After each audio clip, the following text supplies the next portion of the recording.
In front of the Cedar Hill estate, cameras flashed as Vanessa Moore lifted a worn silver scarf, her voice sharp and bitter. A rag like this? And you dare call it a miracle? Jonathan, you're about to lose Reed Enterprises to me and Victor Hale. The crowd erupted, their mocking laughter striking Jonathan Reed like blows. He trembled, standing after 20 years in a wheelchair, eyes steady as he clung to his dignity. Vanessa, fueled by the bitterness of their divorce, was determined to seize the company he had built. But in the swirl of scandal, a small hand clasped his. Lila Parker's eyes shone like candles in the storm. "Uncle, I believe you can stand," she whispered, her clear voice cutting through the noise. Could a poor child's faith spark the courage to defy Vanessa's scheme and the tycoon Victor Hale? On a gray winter afternoon, the gates of Cedar Hill were jammed with people. Camera lights flashed, microphones rose, and urgent shouts tangled with the icy wind. Jonathan Reed guided his electric wheelchair forward, silent and solemn, like a weathered statue after 20 years in the shadows. His veined hand clutched a worn pocket watch, the only keepsake from the days he could still walk, before the car crash that stole his legs and drove Vanessa, his wife at the time, to abandon him when she couldn't endure a life stripped of luxury. "There!" A shrill voice cut through the air. Vanessa Moore, Jonathan's ex-wife, stepped into the crowd, her lipstick blazing, eyes sharp as blades. She raised a stack of documents and shouted, "A dreamer who has a disability, still believing a miracle can save him. I warned you, Jonathan. If you don't hand over Reed Enterprises, I'll prove you're incompetent and take it all with Victor Hale." Laughter rippled outward. Reporters scribbled furiously, turning her cruelty into a spectacle for the public. Vanessa's motives were clear. After their divorce, she had joined forces with Victor Hale, a ruthless investor, to topple Jonathan and seize the company he had built from nothing. Jonathan stayed silent, breathing in the damp metallic air from the iron gates, his gaze steady and unshaken. Then a child slipped through the crowd. Her coat was torn, streaked with mud, yet her eyes glowed like candles against the cold wind. Lila Parker lifted her face to Jonathan without fear. Amid the chaos, she pressed her small, trembling hand against the iron bars, fragile but unwavering. Jonathan felt a chill that wasn't from the weather, but from an instinct that something extraordinary was stirring. He bent down, his voice rough. "Who are you? What are you doing here in all this?" Lila smiled, her tone clear and bright. "I'm Lila. I heard you once built machines to help people walk. I want you to try again." The simple words stopped Jonathan cold. His eyes softened, as if a beam of light had pierced the darkness after years of night. He brushed her hand through the bars, a small, tender gesture. Yet it felt like the first thread tying two lost souls together. The crowd roared again, cameras flashing, when Lila raised her voice strong enough to cut through the noise. "I didn't come to ask for money. I want to trade my food, if you'll stand again." The air froze.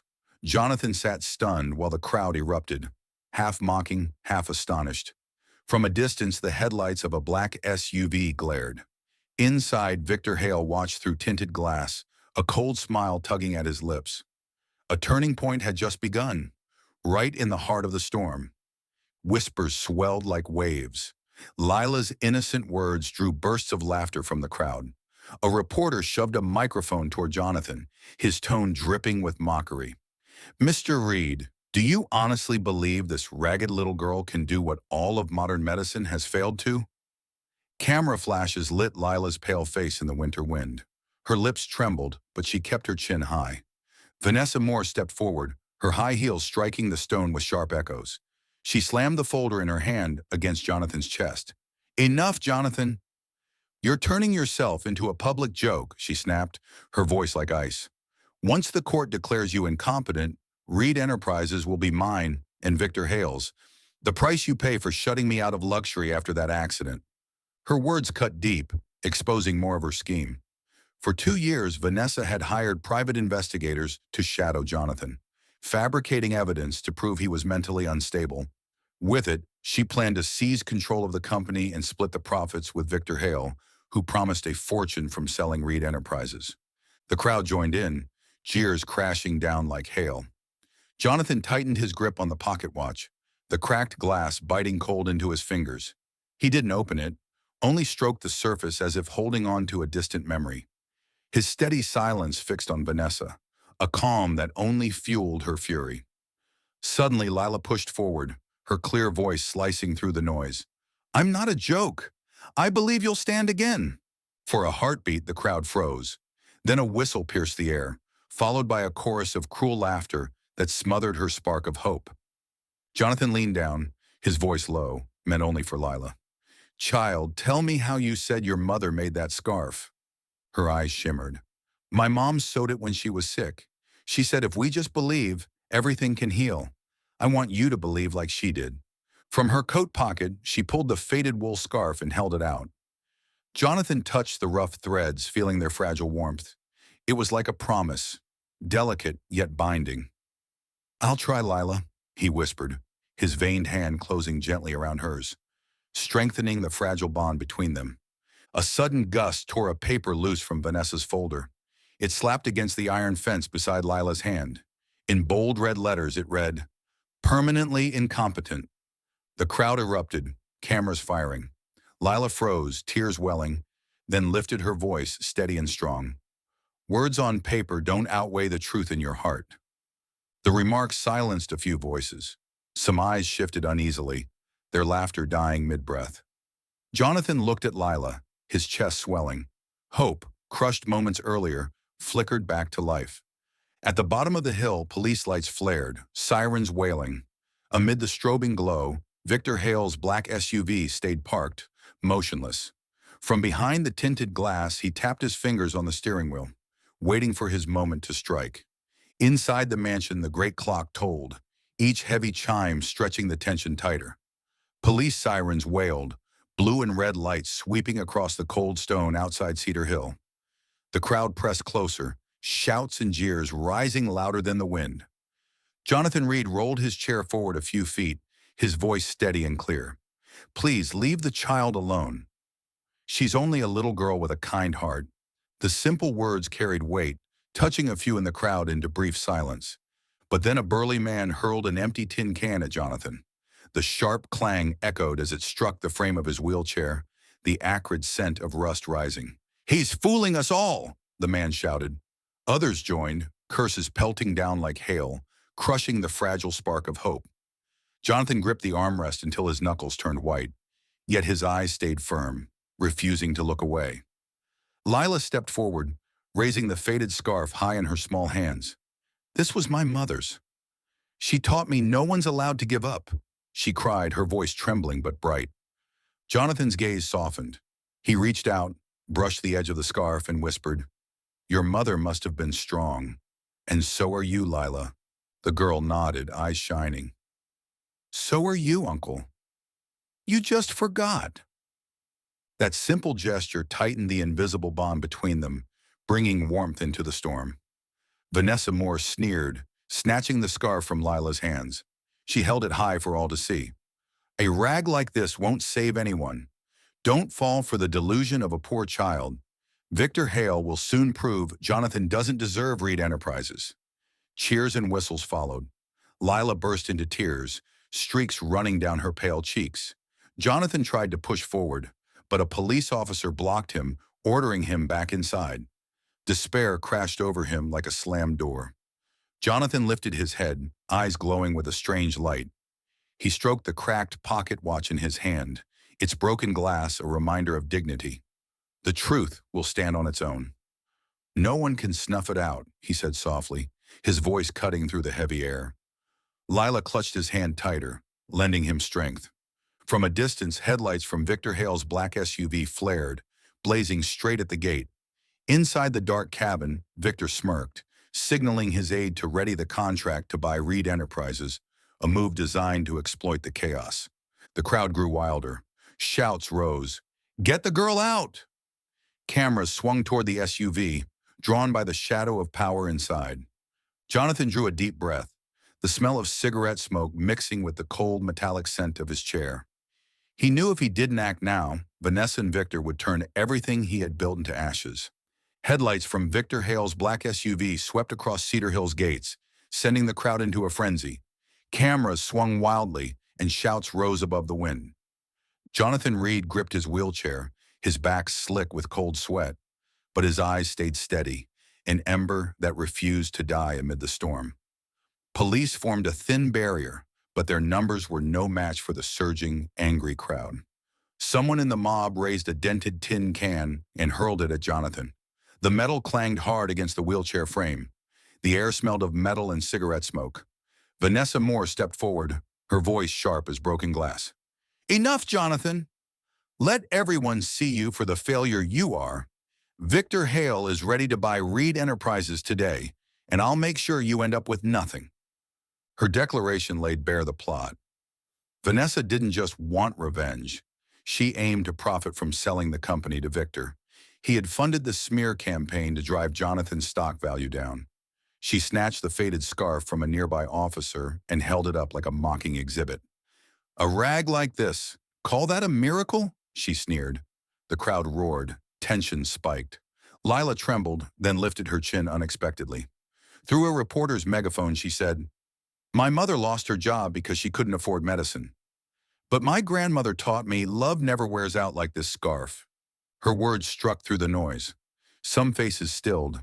Hands that had been raised slowly lowered. Jonathan looked at Lila, his voice rough with feeling.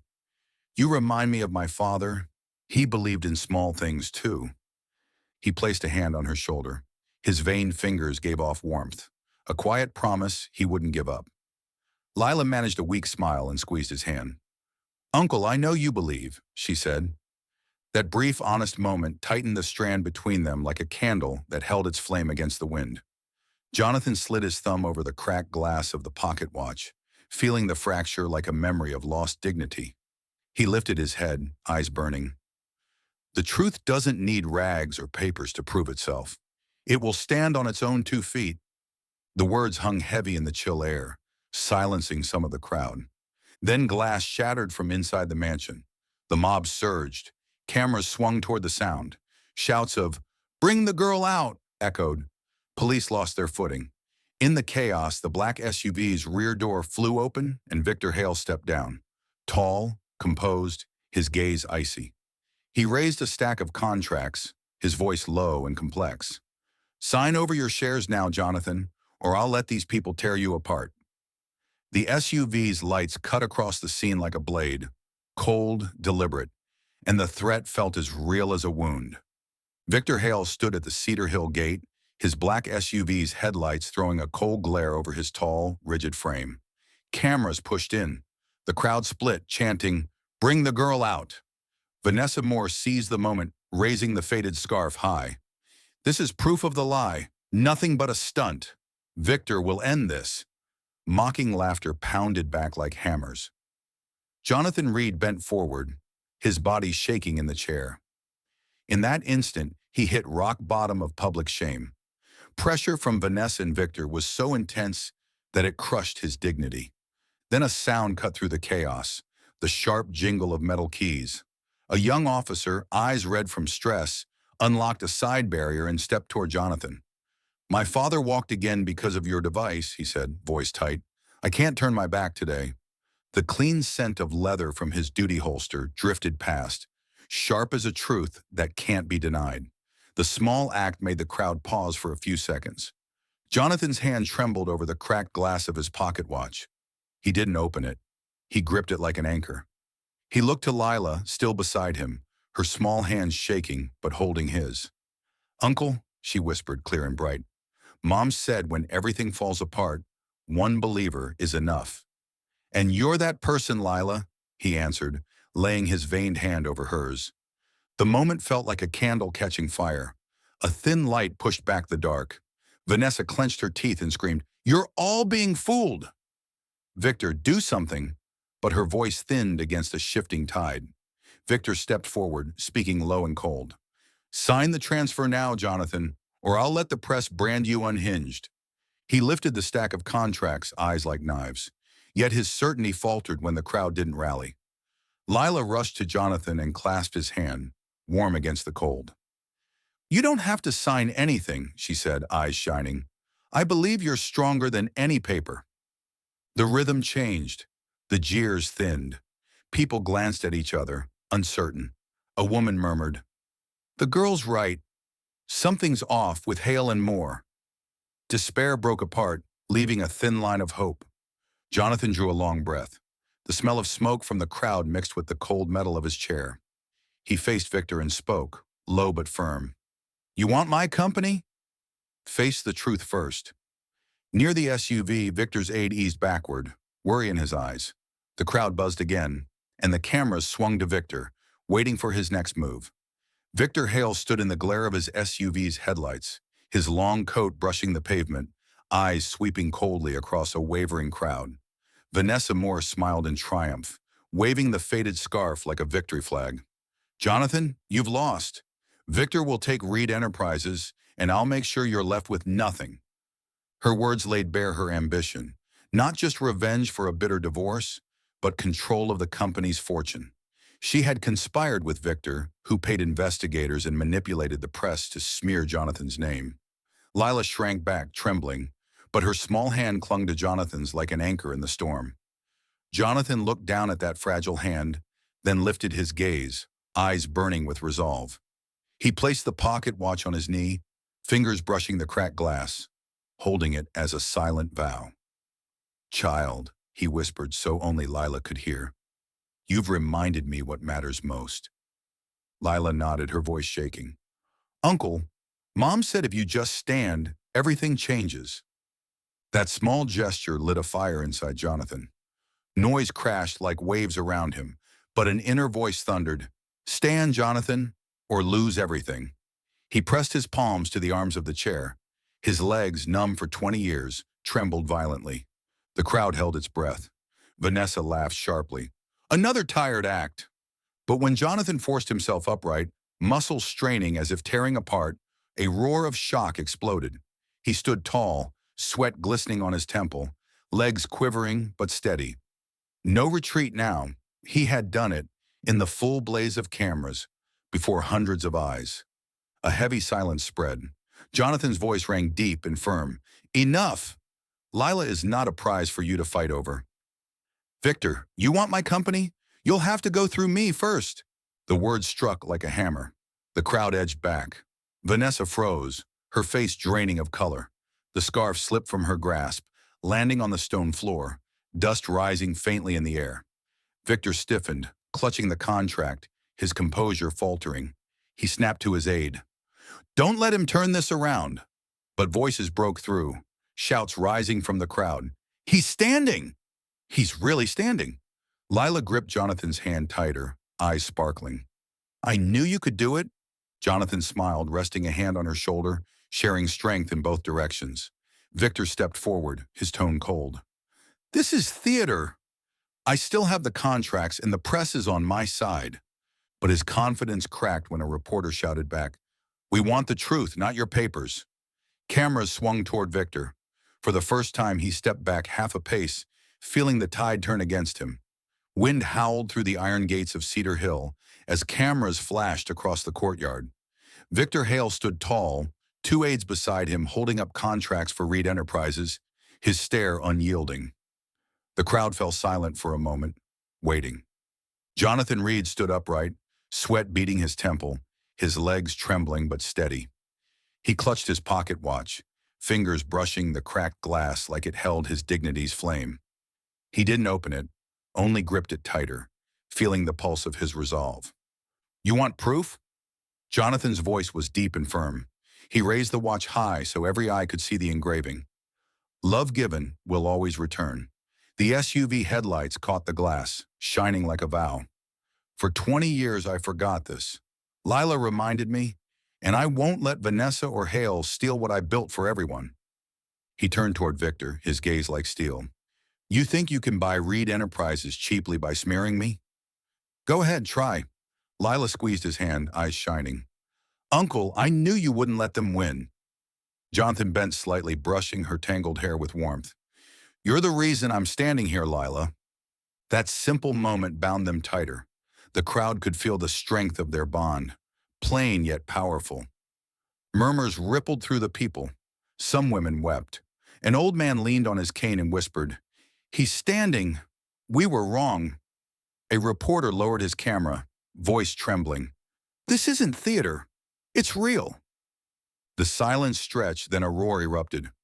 Leave the girl alone. The chant drowned out the mocking whistles from before. Vanessa's face went pale. She staggered back, hissing, No! This is staged! Victor, do something! She waved her folder wildly, but Victor ripped it from her hands. Papers spilled. The night wind scattered them, one sheet landing in a reporter's grip. He read aloud, choking on the words. Moore and Associates, contract hiring detectives to tail Jonathan, falsify mental instability, and an agreement to split shares with Victor Hale. The crowd exploded in fury. Shouts turned into pelting bottles and plastic striking the pavement near Victor. He stumbled back, signaling his aides. Retreat! The plan's finished! Vanessa shrieked, panic rising. Victor, you can't leave me! But the black SUV roared to life, headlights pulling away, leaving her stranded in the storm of public outrage. Jonathan held firm, his gaze locked on Vanessa. He bent, picked the faded scarf from the ground, and handed it to Lila. Keep this, child. It's our proof. Lila hugged it close, her smile glowing like a candle that had never gone out.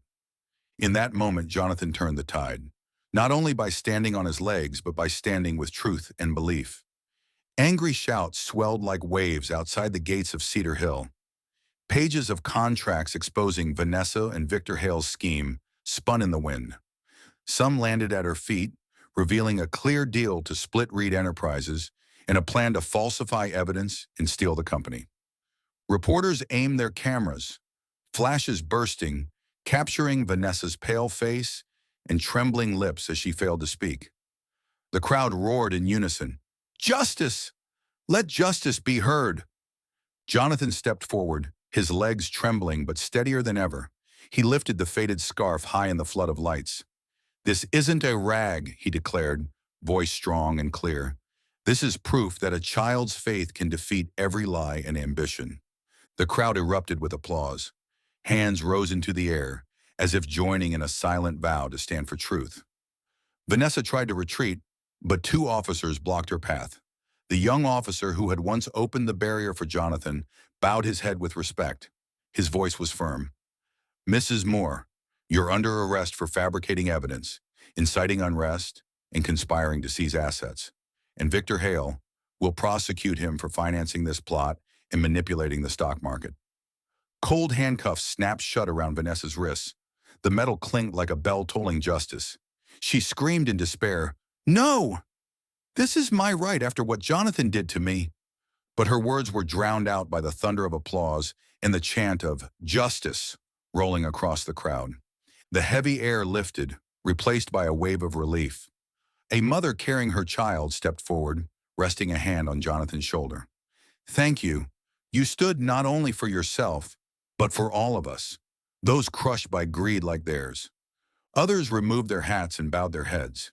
In their eyes, doubt gave way to trust, glowing like a fire newly lit.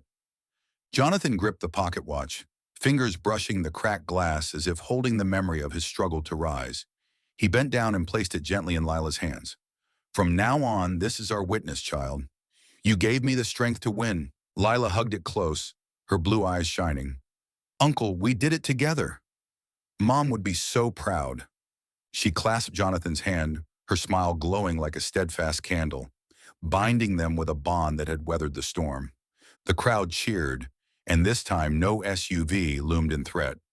Victor Hale had vanished into the night, but justice would soon find him. The long hours of tension at Cedar Hill's gates dissolved into an outpouring of cheers. Jonathan Reed stood there, his legs still trembling but steady, breath ragged as if he'd walked the longest road of his life. All lights and eyes turned toward him, and toward young Lila Parker, the girl who had sparked belief in the middle of the storm. A reporter stepped forward, microphone raised. Mr. Reed, what do you want to say after all this? Jonathan smiled gently, holding Lila's hand. He lifted the faded scarf, once mocked by Vanessa Moore as nothing but a rag. Now it glowed under the lights, a symbol of resilience. I once thought all I had left were a wheelchair and scraps from the table, he said, voice deep and warm. But Lila reminded me that miracles begin with belief. Vanessa and Victor Hale attempted to deceive Reed Enterprises into selling them. Yet a child's small hand gave me the strength to stand and protect what belongs to the truth. The crowd fell silent, then erupted in thunderous applause. An elderly woman in the front row wiped her eyes and whispered, "At last, justice has a face." Another child stepped forward, placing a crumpled daisy in Lila's hand. She smiled, lifting the flower beside the scarf. Two symbols bound together, hope and faith. She looked up at Jonathan, her voice clear. "Uncle, Mom will be so happy to know you stood." Jonathan bent down, resting his forehead gently against her tangled hair. "Your mother gave me a brave girl. From now on, we're family, Lila." In that instant, an invisible thread tied two lost souls into one shining light. Relief spread across the courtyard, replacing doubt with unity. The night at Cedar Hill grew warm, as if every clap of hands carried a shared heartbeat. Jonathan tightened his grip on the pocket watch, fingers brushing the cracked glass. He didn't open it, but he could feel the pulse of a new life within him. Vanessa was in custody. Victor Hale had fled, but justice would find him. Their scheme had collapsed before the strength of faith and truth. True belief always finds a way to rise. And you, when faced with injustice, will you stay silent or will you stand? That day closed with a scene both profound and straightforward. Jonathan Reed, after 20 years confined to a cold wheelchair and leftover meals, now stood firm beside Lila Parker. In his hand, the old pocket watch glimmered under the lights. He didn't open it, but his fingers traced the cracked glass as if feeling the heartbeat of a new life. Lila looked up, her clear smile shining in his eyes. It brought back the moment at the Iron Gate when she defied fate with a promise, and the whispered words afterward that turned that promise into reality. The crowd slowly dispersed, their applause fading into the night like a long sigh released. Jonathan turned to Lila, his voice warm. "Child, you've given me a new family." She hugged the faded scarf tight, eyes sparkling. "Uncle, Mom always said family is where we stand together." He smiled, resting his hand gently on her shoulder, a simple touch carrying the strength of belonging. In that quiet moment, Jonathan understood. Justice doesn't arrive in noise. It comes from the courage to stand, and from small hands that dare to hold ours when we think no one will. The schemes of Vanessa Moore and Victor Hale had collapsed, proving that greed and lies can't triumph over genuine faith. Vanessa was in custody, Victor fled, but justice would find him. Reed Enterprises remained in Jonathan's care. Yet more than that, he had reclaimed his dignity and gained a child's friendship that changed everything. True belief can lift an entire life. And you, when faced with injustice, will you stay silent or will you stand?